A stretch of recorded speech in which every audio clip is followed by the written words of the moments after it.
Hey everyone, Peter Mebert is here. We have our next Mebert dialogue with the great and successful people who came to the United States, especially in the high-tech industry, and who achieved amazing success. They're great people, great friend of mine. And today we have Vikram, and Vikram will tell us, we'll talk to him about what are the secret sauce of, success in high-tech industry. We'll talk about what does it take to succeed in a different country. What does it mean to, relocate your family, adjust your leadership style, learn local culture, and all other things, which I believe will be tremendously important and useful for all younger generation people who are looking to, relocate to the United States and create a career or create their companies in startup industry. So without further ado, welcome, Vikram. How Thank are you? you. Thank you for having me over. You already made me feel old. For the younger generation, I was sitting on that side not long ago. Yep. Okay, so did I. So did I. You're not old. You're mature and Yep. Sure. wise. Why? Right. And we're wearing glasses. So that's so. Anyway, so we met with Vikram on at the tremendous, very interesting event. We went through, one of the first cohorts of a very special training for professional networking from Keith Ferrazzi. And then Keith invited us to visit his beautiful house, beautiful home in LA in California.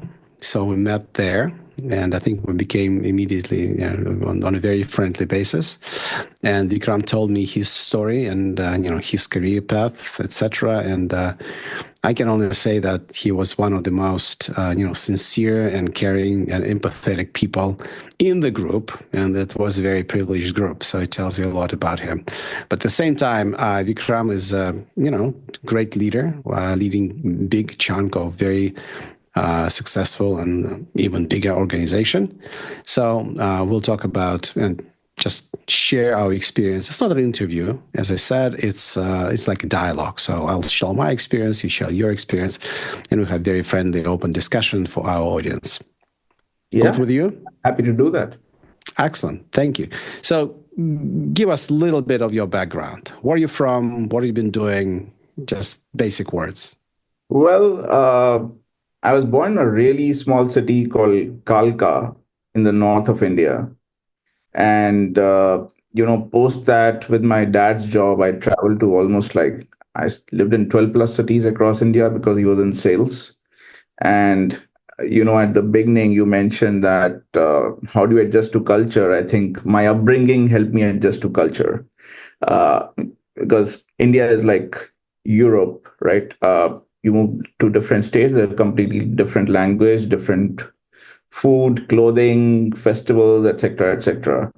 Uh, so I just learned to be part. Just I had to make friends, right? So I just learned to make friends with people in their cultures. So that is that. And then from even my career has not been like the predictable career. In short, I generally say uh, I've been through all the woods of the world, which is Hollywood, Bollywood, Tollywood, which are different movie industries. Uh, and now I'm in the tech industry. So I moved from hospitality to advertising to media to tech.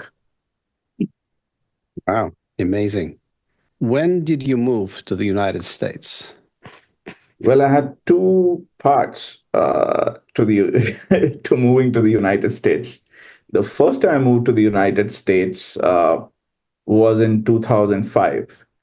That was to pursue my master's at Carnegie Mellon University in Pittsburgh. And then in 2008, because I think that was a recession time, I had lost my job. I had to move back to India because you can't overstay your visa. So I moved back to India. That was, I think, the most challenging time of my life, uh, those few years. And over the next 8 years, when I stayed back in India, I never thought I would actually come back to the United States. I had like pretty much settled there. And there was an opportunity that was granted,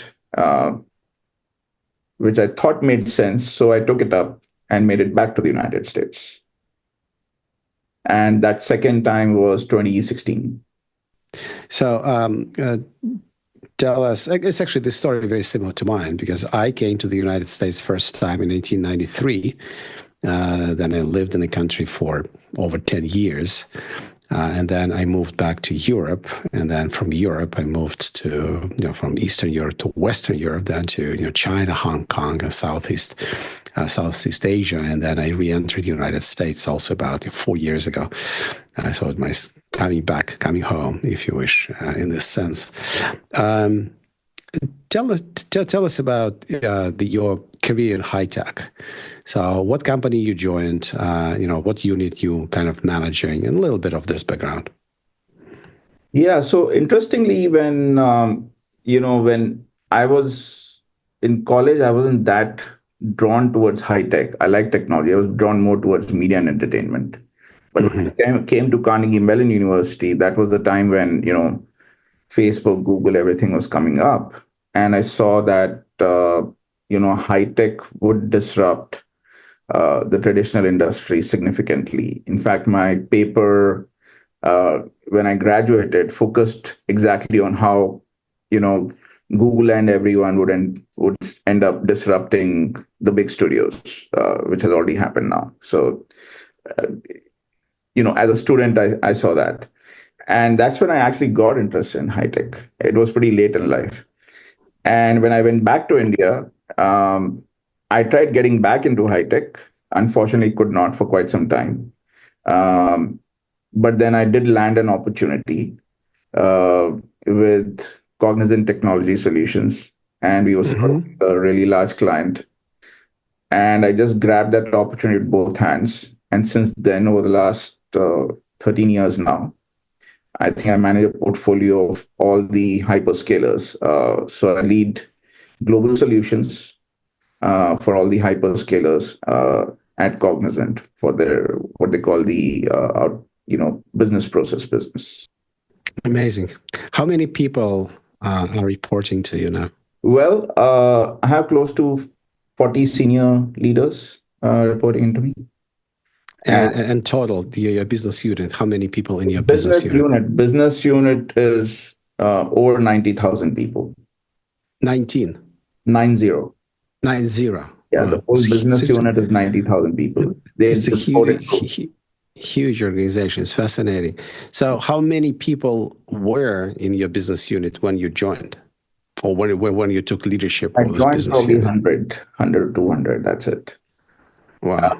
And it was very, very, like I said, one of the things that I learned was humility when I came to the US. Because when I was in India, I had my dad's support. I was doing very well. I was almost an AVP. And when I landed in the US, no one knew me. I was struggling to find my feet here, right?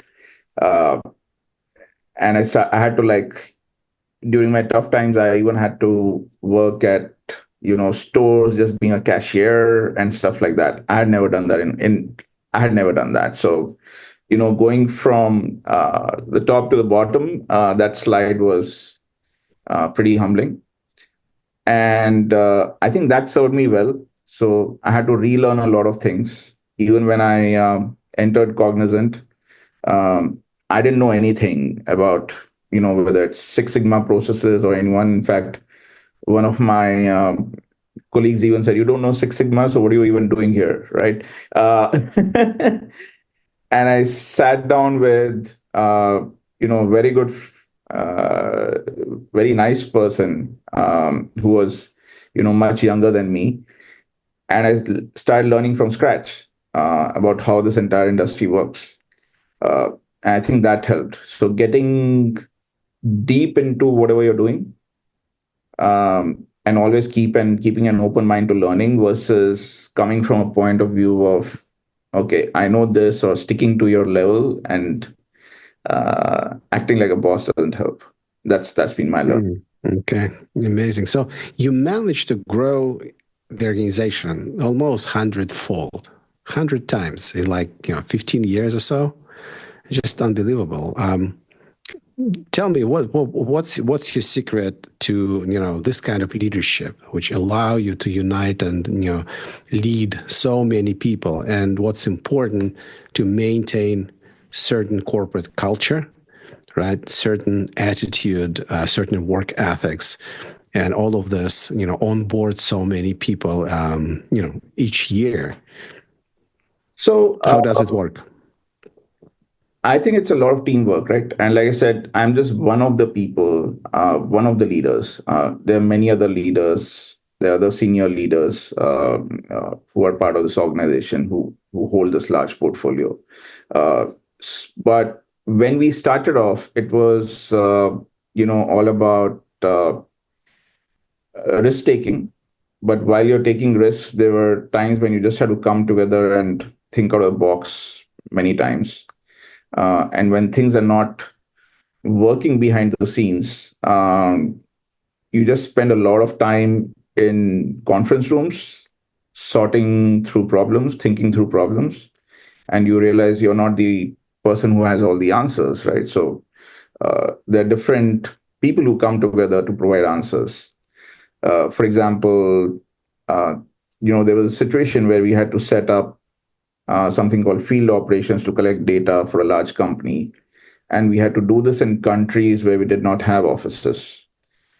So, and I did not have a BPO background, but I did have a network and my prior learning of how some field operations were done in the media and entertainment industry. So I brought that to the table, and somebody else brought in, how BPO was done.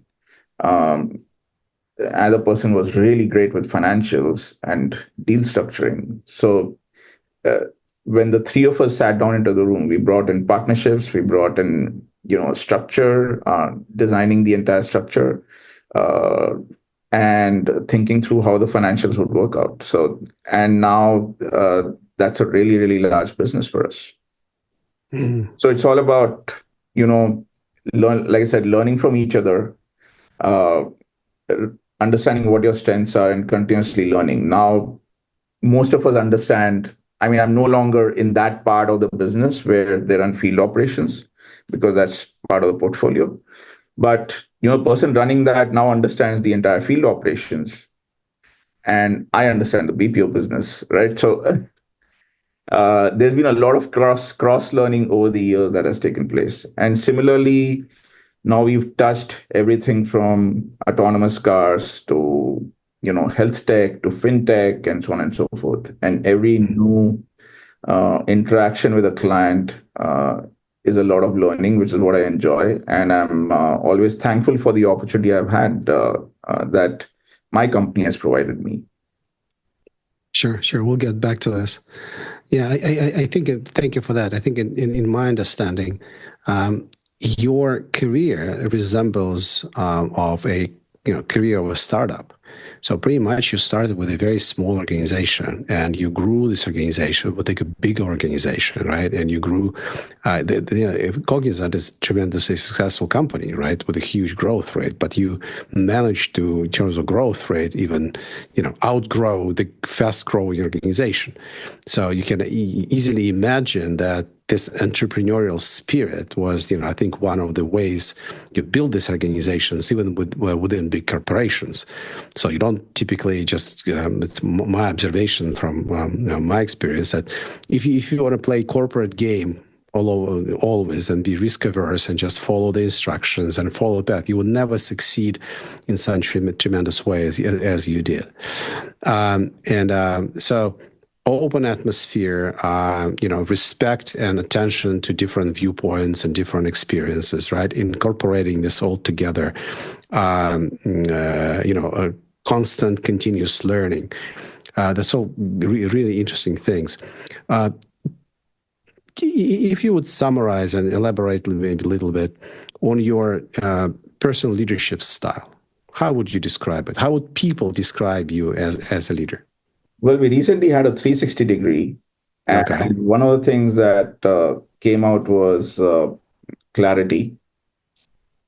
I'm very clear with what is expected from the team. Mm-hmm. The second thing was inspirational that came out.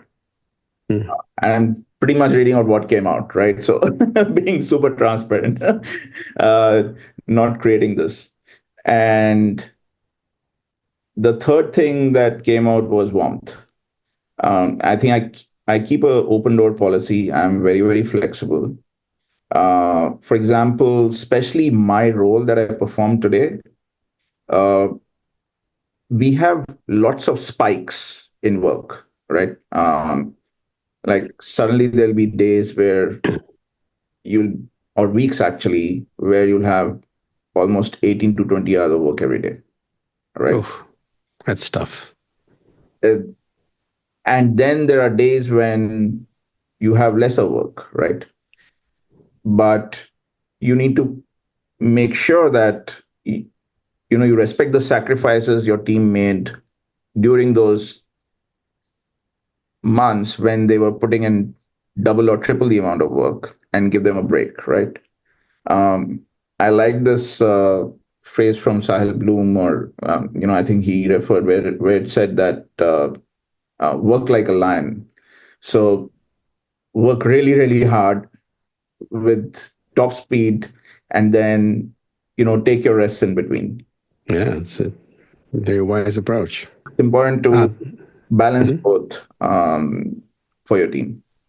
Great. And at the same time, I think being very, very clear on. So the other thing that I helped build up was transparency in terms of, because when you're leading a team, everyone questions, okay, how do you rate this person? How do you rate that person? So we created a scorecard which everyone signed off on, saying this is how we are going to rate people. All right. And had a buy-in from the entire team that so end of the year, it's a very transparent rate card about who did what and what were the initiatives taken, what effort was put in, etc. And they everyone gets a very transparent view of who did what. So bringing that transparent, I think everyone respects transparency. Most important thing, I think every leader says that is communication, right? So communicating with clarity with your team is the most critical piece. What about things like soft skills, emotional intellect, empathy, understanding people? How does it play for you? There are, I think every person is very, very different. Um, and you need to understand what their needs are. So and I made it very clear that, I can guide you on many things from what I've learned, and what I don't have answers to, I'll point you to the right person, right? So there will be people who will share their personal stories, whether it's divorce, this, that, or sickness and everything. And then there'll be people who will want to keep everything private. Mm-hmm. But what matters is respect for a person, right? Um, of what their beliefs are, right? What the boundaries are, and having respect for those boundaries. Similarly, I expect people to have respect for my boundaries. I just noticed that among the entire number of people, when we spent a weekend with Get Firazzi, it was probably like 25 or so people, whatever. Mm-hmm. You prepare presents for everyone. Remember that? Yes, I did. Yeah, the special Indian butter, right? Yep. Yeah. I actually made ghee at home for everyone. Yeah. Yes. So that was an amazing personal touch. So you did your oil ghee at home. You brought it there and you gave everyone. I still have this little jar of yours. It's amazing. I never used it though. To me, like a present. I never used it for the purpose. It's just a great memory. So tell me this little secret of yours. How do you connect with different people? How do you find time in your tremendously, busy life to do this kind of personal gestures, which people who understand value so much? That's also very interesting. So, again, there have been phases of my life. So, there's a time from the age of between 15 to about 32, where I used to be like this master networker, right? Know everyone in the city, connect. Like I said, I had traveled to different cities while growing up, so that allowed me to, practice the art of connection and you know listening to people. I'm more of a listener. I'm not a talker. I'm a pretty quiet person, and so I think people like me around because you're listening to them. Uh, and that's when I was, like I said, I was a master networker until 32.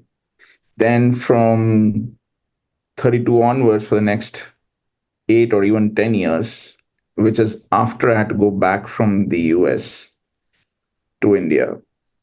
I had gone bankrupt then, right? And I had a singular focus to stand back up because I had to pay back US loans in Indian rupees, which was in the ratio of, 1:50 at that time, in terms of 1:50, 1:60, right? So that was a really tough time. So I was all heads down, just focused on that. And I thought I lost a part of myself in not connecting with people. And I just immersed myself completely in work. And in general, I was okay. I wasn't the happiest, so to say, right? Uh, and then you come back, that phase of life is over, where you paid back all your loans, you you created something. Uh, and then I think you become more generous again, right? So I became more generous again because I knew I could afford a few things and invite people home. I gained back my confidence, and I just went through those phases. Things could have been different when I was on the downside, but when I reflect back on it, maybe I could have done better. But I went through that phase, so I'm just being straight with you of what I went through. Okay. And learning to connect now is especially, and that's one reason why I joined Beyond Connections, because I wanted to bring that skill back. I thought that had gone into hiding, and met up with wonderful people like yourself, and felt super happy. And I started structuring connections and time to connect basis what we learned together at Beyond Connections. Mm-hmm. In fact, one of the key pieces was, reconnecting with people, whether it's school friends, college friends, etc. So I think that's been really nice. So I was very open, went into a shell, and then came back out of the shell very recently. Okay. Well, you came out beautifully. So still, how do you find time and creativity to come up with little personal gestures to establish these relationships? Where did you learn this skill? I think it's intent and and that particular skill of just being generous. I think it comes from, like I said, when you go to a different culture, you're the outsider, all right? So how do you connect? The only way to connect is open your doors, open your heart, and be generous. So you invite people over, right? Um, and once they discover you that you can be like them and respect them, some people will like you, some people will not like you. Some people, however hard you try, it won't come together, right? So, uh, but the underlying, if your underlying foundation is just being open and not having a lot of expectations, of what the outcome will be. Uh, and I think being generous is really, really important. I also saw that, when I was doing my internship uh, at Sony Pictures, uh, there was this lady. It was so many years ago, so I'm forgetting. But the lady who had set this entire table up, she had just joined the office, and she brought milk and cookies for everyone into the office, right? Just to get to know people, because otherwise she was senior leader. She could have isolated herself, gone and sat down inside a room and not connected, but she made that effort. She had the right intentions to connect with people. So you see those things working. And similarly, I had that thing that if I'm going to Keith Ferrazzi's dinner, uh, and he teaches a lot about generosity, I think I should have something. So that came top of my mind as to, what can I bring. And it was something simple. It wasn't very expensive. I made that at home. Um, I love cooking, by the way. So Oh, because I started with hospitality, so uh, that's very important. I love Indian food. Well, at least an American version of Indian food. I've never been to I, India, I make all but types of food. I love food. Uh, so anything to do with food also makes people happy, I guess. sure. Okay. Most people. Yeah. Interesting. Well, let's follow this line. What were your three main insights from Beyond Connections course?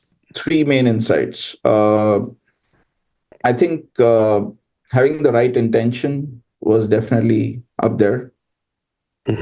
What do you mean by right intention? Not right, I would say clear intention, right? So Okay. if you're because right is more judgmental, so I wouldn't class it as right or wrong. So having a clear intention of why you're reaching out to somebody, right? To give you an example, let's say if I can have the aspiration of wanting to connect with Satya Nadella, but why? I mean, why do I want to connect with? Do I want to connect with him because he's a high status person? Is he the CEO? So that's not the right intention, right? Uh, if I'm able to offer some value to that person, then probably it is the right intention. Okay. Again, Okay. I'm saying right, That's but important. clear intention as to why would I want to connect with someone. So that to me means not to be a manipulative kind of person, right? Yes. So state clearly what you want, and you would be generous in what you can offer. Or Yes. maybe Satya Nadella needs it, maybe maybe he doesn't, right? He's well off person in any sense of the word. But okay, got it. Very important. The second one. A lot of people, and I'm guilty of this in the past. Like I wanted to, like, okay, can I have this person as the CEO who can be on my LinkedIn or whoever, right? But you're just connecting with status then, right? Yeah. You're not connecting with the person. The second thing Okay. is reigniting older relationships. So reaching out to friends who you already know, and uh, people who you lost touch with over the years. Those are very rich friendships. Okay.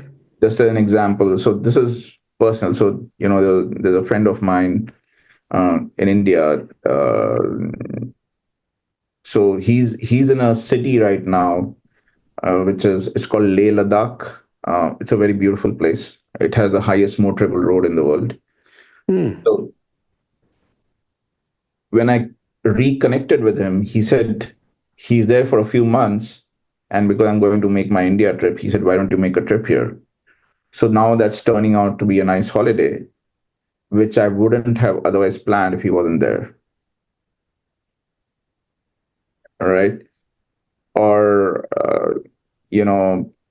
a few of my friends from Carnegie Mellon. I connected with them, and we started a nice small community called the Human Operating System, uh, which is AI focused, right?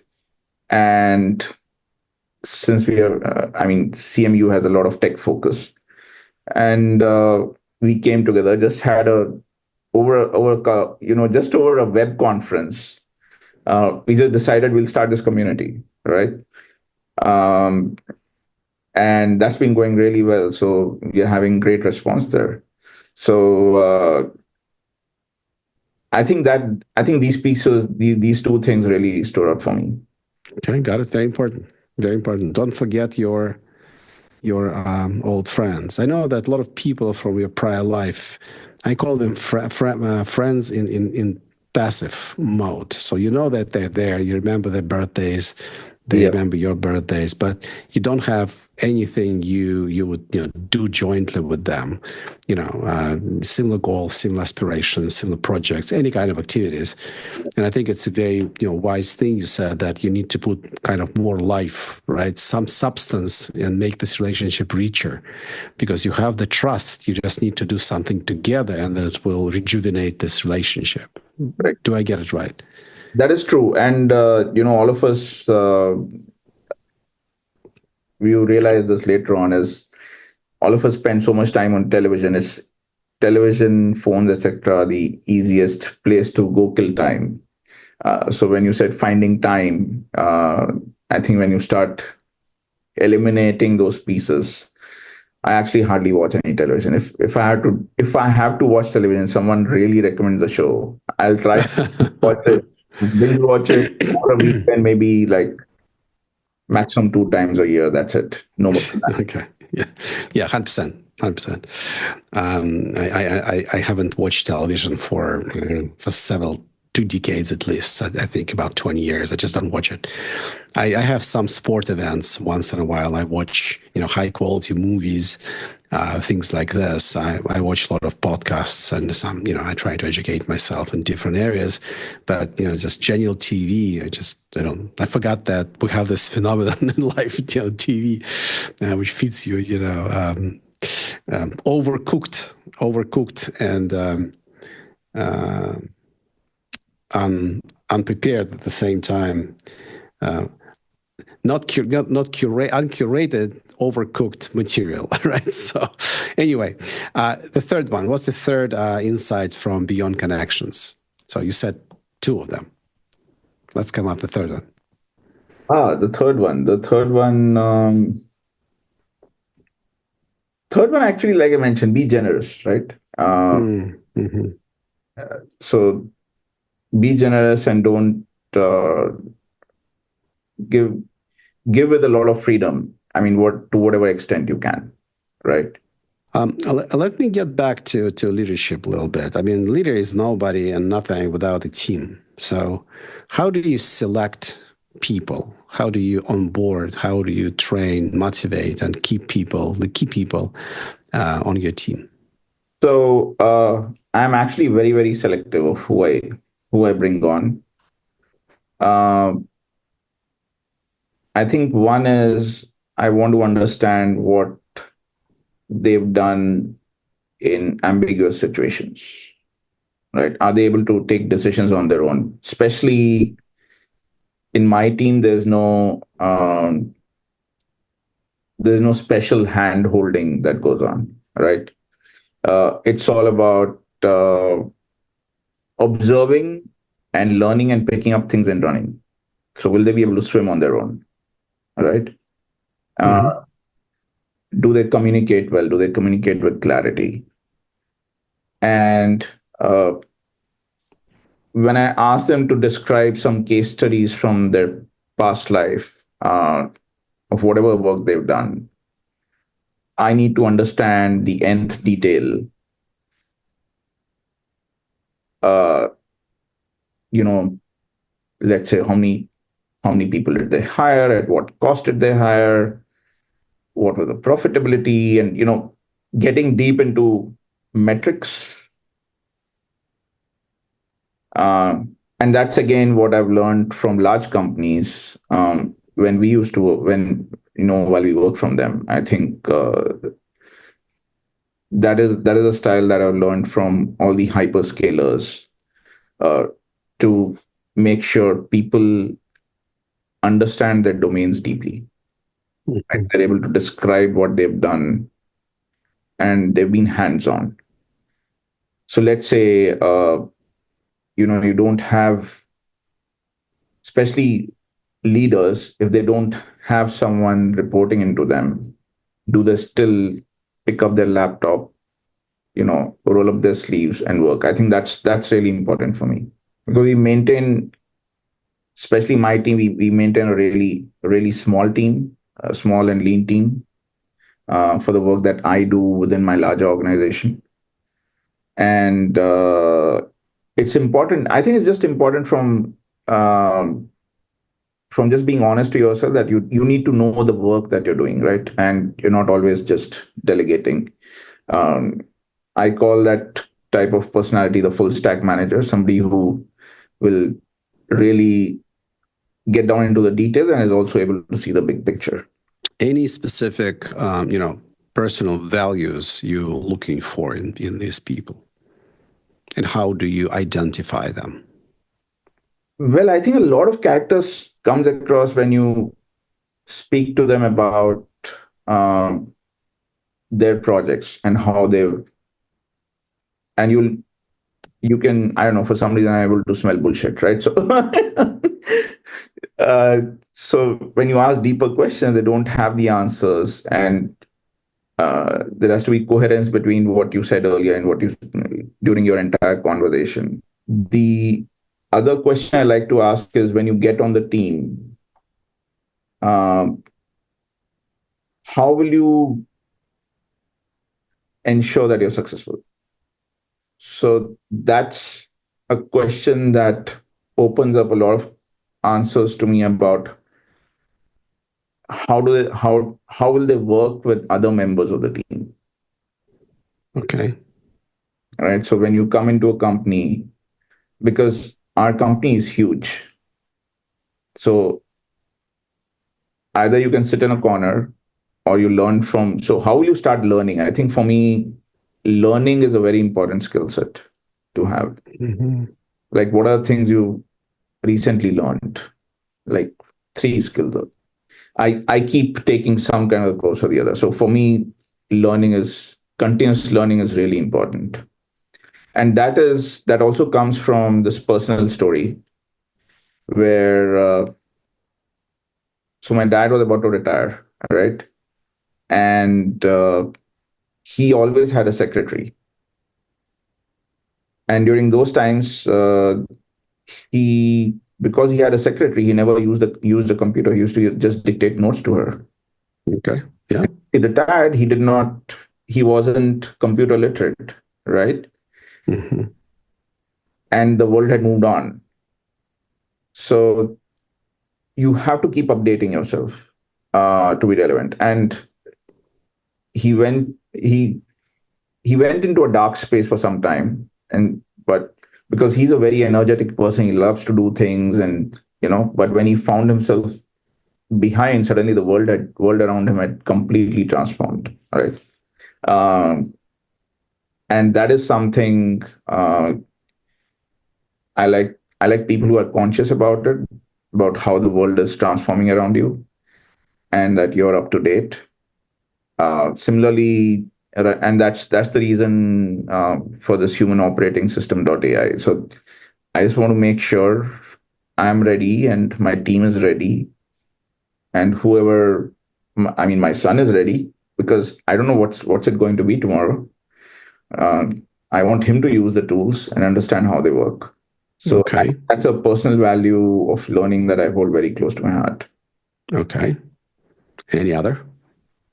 I think I'm straight. I don't beat around the bush. So It is it's what it is for me. Sorry. it's more about what, being, sincere, being what, being. I It's like I about. like clarity. Uh, Okay. Uh-huh. um, I mean, when I say clarity of action, right? So there could be an ambiguous situation where everything is not clear, but you need to take some action and move ahead. So I like taking some action and just moving ahead. That's it. Um,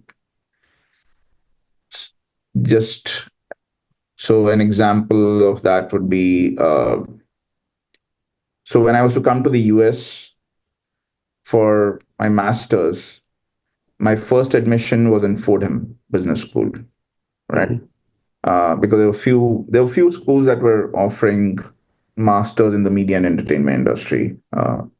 Fordham was one of them, and at that time, I just had about $4,000 in my pocket, right? I didn't know how things would turn out after that, and I had applied to other colleges. For me, the worst case scenario was I'll go back to India and continue with my life, right?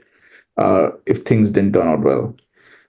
And when I finished the semester with Fordham, I received a scholarship um, from Carnegie Mellon, which was 50% scholarship, right?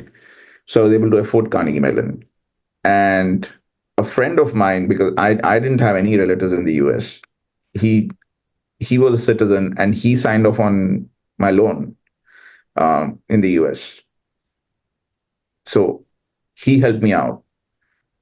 So that's how I just made it through that education, right? So it was just for me personally, it was just taking a risk from my standpoint. It was a big risk for myself, right? Coming all the way to the US, not having enough money, and then reaching out to a friend who was very generous to actually help out. And That's it. that's how I did it. That's it. Yeah, And it's I just wouldn't amazing. recommend this to others, to be honest. well, And I well, don't. I don't I think think. I learned a lot from it. I wouldn't recommend this to others. It, Well, look, honestly, I don't think there's a conceptually different way, because very briefly, my story is so amazingly close, because I came to the United States with maybe I had $1,000 in my pocket, okay, and I had just one backpack, and when I met through friends of mine, now it's very elderly person. He's like 93 now, whatever. And I'm still visiting him. He's not in the best shape, but nonetheless, I'm always grateful to him. He introduced me to people in University of Pennsylvania, and that was Department of Statistics, right? And I found this older professor there. He said, "Look, you're good guy. I like you. Okay, so if you get yourself admitted to Wharton, I pay you. I have a grant for graduate students, so I pay your tuition, and I pay you like $1,100 of stipend. So my first income in the United States. So I managed to get through my admissions, through my GMAT, and all these good things. Anyway, so I was admitted to Wharton. It was pretty competitive. Okay, thanks God I managed it, and he paid my tuition for 2 years, and he paid me this $1,100. So my first income in the United States was $1,100 a year, a month, and for the first year, I had difficulties. Sorry about that. Difficulties covering my basic necessities. So a pint of beer a week, that was pretty much my limit of my entertainment. It was really, really tight budget, and I had to work 20 hours a week at this Department of Statistics with some kind of software which I barely understood at the time, but nonetheless. But then, I remember Procter and Gamble. They announced a annual stipend for international students. So the competition was about 200 international students at Wharton at the time, and we all competed for this stipend from Procter and Gamble, and I managed to win it. So I wow. won this stipend, and I got whatever, like $20,000. Well, after taxes, it was like 12 or something like this. It was also a surprise, but nonetheless, so I could breathe little easier. So it was from one stipend to another, right? And the first car I bought in the United States, it was $1,500. It was old Subaru from whatever 1980s for $1,500. It was a great car. I drove for the next 2 years, and I was really very happy with that.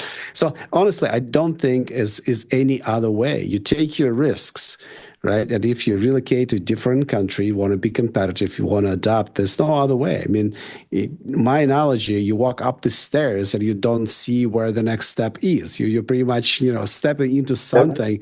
And if you're lucky, you build the staircase up to your success. So it's very, very similar. Great respect. To be honest, I became much more cautious later on in my life, right, after that experience, because uh, it so everyone's path is very, very different, and there's no formula. Some people, it It's not works out the formula at first all. time. For some people, it doesn't work out at all. They can keep trying hard forever. It's I think there is some, at least from my perspective, there is. I know the American perspective is work will get you there, but from my perspective, there is some luck involved. There is some luck involved, and you just need to be thankful for That's true. the place That's you're true. That's true. That's true.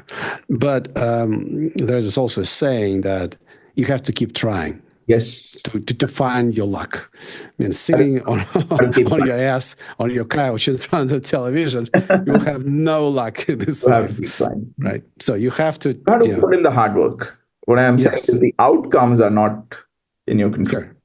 Yes, no, not 100%, but 100% in your control. But if you're trying hard enough and persistent enough, sooner or later you'll get some luck. Maybe not all luck in the world, but some luck in the world.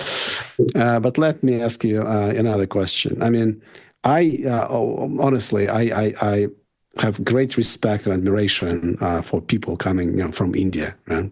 People from India. I understand they're different nationalities, maybe a little different people. I don't know that much about Indian culture, but I know people who coming to the United States, and they have in common, they have very eager to learn.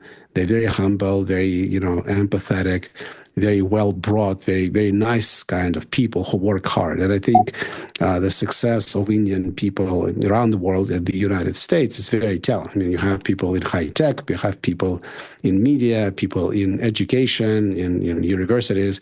Probably around 25 to 30% of professors at American business schools are from India. So that's great.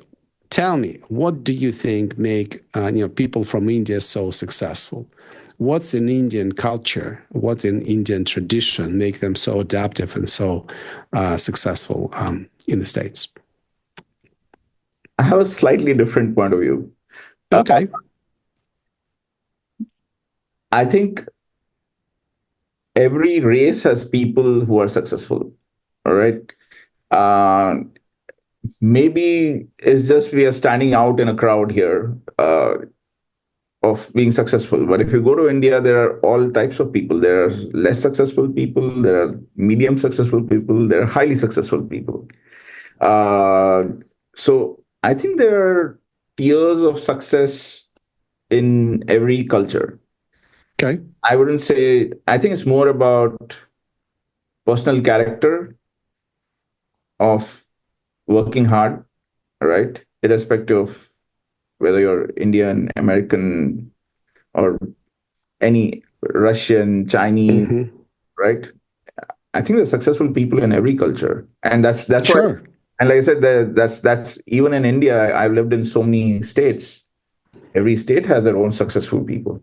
Successful people who are still in India who are more successful than me, right? So I wouldn't count myself as the most successful person, anyways, right? So many successful people.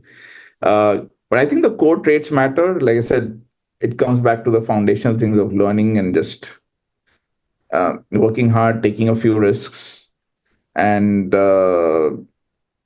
just having your priorities right as to what are you going to focus on um, to become. I think hard work definitely works. I know people talk a lot about 15, 20 hours a day, and at some point in time, at least, I think at some point in your life, you'll end up doing that if you are to be successful, right? Either you'll do that early in life, middle part of your life, but you have to pay those dues. Sure. Sure. Okay. Well, no, Elon what I Musk meant, that has nothing to do with nationality. I think it I may don't be think it has something. anything to do with Sure, nationality. it has to do with the culture, right? With tradition.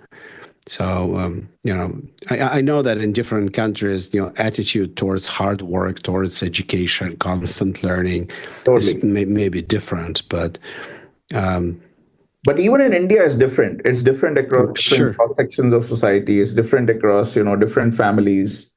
Yeah, It's just like in the US. It's just different, right? So, but you'll find uh, equally successful people from different communities everywhere. That's how I sure. see the world actually. So Yeah, yeah, yeah. So the secret sauce is again very, very basic, right? It's hardworking, learning, creating and you network, have to have some luck by your side as well. You have strong relationships. to Yeah, strong relationships and things have to work out. Otherwise, you keep trying. So, like, so when, like I said, during my down period, I just had one opportunity, right? And I was very thankful for that. So I grabbed that with both hands and I said, I'll just do the best at that, whatever hmm came my way, right? And just pick that up, and I got noticed for that, right? So sometimes you can't control the environment. Uh, you get you get what you have, and you just do the best at what you have at that particular point in time. let me change the subject a little bit, While and keeping an eye towards towards your future, right? Is this like adding to the steps, like you said? Is this adding to where I want to be? yep, yep, yep, yeah. Yeah, okay, thank you for that. So, you mentioned your community, the human operating system. Tell me more. What's that about?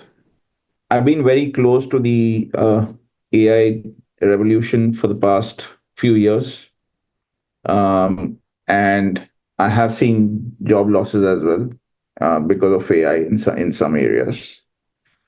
And it's an amazing technology, right? It has its flaws, but it has the potential to really transform a lot of things in every part of your life. And I have I have a 13-year-old son, and I think it's very important for us to think about the future of how that generation will be dealing with AI. Um, on the professional front, it's all about efficiencies, profit margins, and so on and so forth, right? How people measure in large companies. But on the personal front, um, at least I want to be in the know of how these AI relationships are going to work, which is relationships with a chatbot, right? I remember I was at a dinner table of Carnegie Mellon alumni, and this uh, one person sitting on the table mentioned that her daughter, after she went through a breakup, was chatting with ChatGPT. Mm, Now is and started developing a relationship with ChatGPT, right? mm. Now, is that a healthy thing, unhealthy thing? I don't. So I think that human friction needs to remain for a healthy society. That is one part. But at the same time, we need to truly be able to leverage the strengths of this technology. Uh, as an example, especially for all my articles, for my marketing, and so on and so forth, uh, I use at least four tools. I'm subscribed to 4+ tools, right? Uh, the good part is I don't have to be dependent on many other people, which would have cost me probably 10x to do that kind of work right now, right? It's given some time. So Reid Hoffman came up, he wrote this book called Super Agency, where you have the independence to do many more things, right? And I also came across this interesting perspective. It said, coders can be artists and artists can be coders with Gen AI. So you can expand. Suppose you can really expand your interests, and that's how it's shaping up, is what I see, right? um I'm not even though I'm in technology, I'm not a coder, so but today I was able to do everything from web design to actually my logo design just on my own. Otherwise I would have had to pay at least 25-30,000 dollars to somebody earlier to build something up for me. So I think it provides, it's a very, very powerful tool. um, at the same time, we just need to be cautious about where it is being used. In fact, there was a paper that was presented by a researcher from MIT this afternoon. I was on that call, and one of the things he was mentioning about was all these agentic apps that are there. Um, Less than 5% have any you know trust or safety features or policies that have been built into them. Mhm. Less than 5%, which is crazy, right? So uh, there has to be some policy, some guardrails which have to go with the speed of technology, or at least people need to educate themselves about how this is what they're getting into. And especially with consumer tech, it gets into the hands of kids really, really quickly. We've seen that with all the social media. Uh, we'll see that with Chat GPT. People are already using it in schools and in colleges. So I think people just need to be aware, especially I think the kids need to be aware, and parents need to be aware of how their kids are using these technologies. It resonates a lot with what I do, and maybe a little different discussion, but I clearly see the future of organizations when each person, each employee, especially senior people, maybe all of them, will have several agents working alongside them, and it's going to be a mix of people and robots in digital, and then probably in physical form as well for some blue labor kind of tasks, whatever, right? But for people in managerial positions, it's going to be some kind of digital workers, right? Will supposed to capture all your illicit knowledge, all your experience. You outsource certain tasks, and then you'll have organizational matrix where you have humans talking to humans, humans talking to robots, and vice versa, and then robots kind of communicating with robots, and they will create absolutely different corporate culture, right? And these robots will show up in family setup, and I can imagine that at a certain point of time, the robot will help you. I don't know, for example, right? Write a little birthday note for your wife, for example, right? And then it will send it to you, and then it'll choose the present based on, for example, information in her, social media or whatever. So it's a lot of interaction with this. And I think it will be very significant impact on human psychology. We'll have to deal with this. We'll have to live with this. What's your take on this? How do you envision this future? What's your viewpoint? I honestly don't know. I just feel you need to be on top of it and be aware of. I don't think anyone has the answer right now. At least I've been to South by Southwest. I've been to and I speak to a lot of leading experts on a day-to-day basis.